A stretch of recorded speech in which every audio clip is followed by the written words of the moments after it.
Macnaught. We're going to do a brief video showing our MX series flow meter with our standard pulsar cap and different types of totalizers and displays that we can connect to it very, very easily with a quarter turn.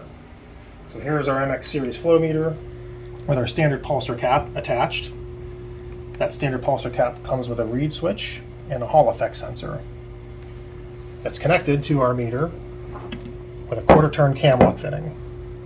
And at the base of this sensor pulsar cap is a reed switch and a Hall effect. So when it's connected to our meter, it's picking up pulses as a magnet turns on a rotor inside the meter body. And it's just sending those pulses through the wires.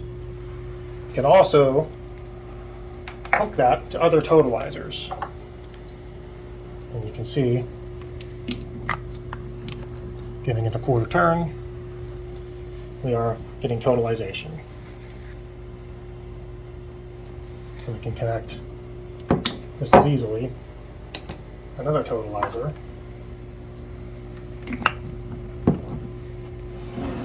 And we can see we have totalization again and flow rate. And we can also, locally at the meter, connect a display which has the same footprint.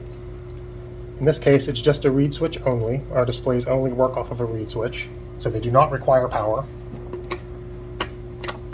And you can see we're getting flow rate already, and we should have totalization.